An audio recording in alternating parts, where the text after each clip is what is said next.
મને હમણાં શરદી થઈ ને એટલે હું દવાખાને ગઈ, એટલે ડોક્ટરે મને કીધું કે મેડમ તમને ઇન્જેક્શન દેવું પડશે. તો મેં કીધું સર દઈ ગયો નહીં. તો સરે કીધું આ ઇન્જેક્શન અત્યારે ન દેવાનું હોય મેડમ, સાંજે દેવાની હોય. પણ મને પણ લાઈટ થઈ ગઈ કે આ ઇન્જેક્શન ની વાત નથી કરતો, લોડો દેવાની વાત કરે છે.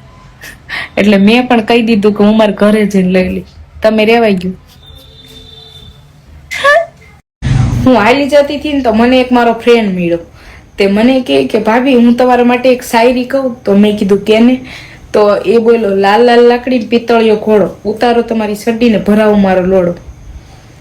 તો મેં કીધું કે તારો ભાઈ કાયમ સડી ઉતારીને લોડો ભરાવે જ છે, નીકળ, તારી જરૂર નથી મારે. મેં કીધું આવી શાયરી હોય? અમે ડાયલોગ બાંધીને અમને ડાયલોગ મારવા આવે, બોલો.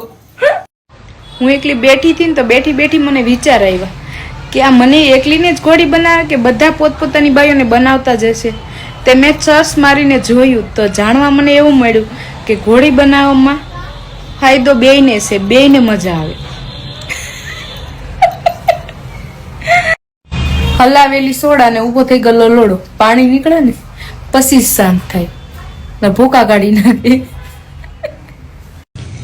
પેલા છે ને હું ગરોળી કોકરૂસ થી બહુ બીતી, પછી ઓલો હાથીસ નો ગળી ગયો ને પછી ની બીતી જ બંધ થઈ ગઈ. ખોટું હું બીવું, દરિયામાં રહેવું મગરમસ્તી બીવું. પેલા બીક લાગે જ.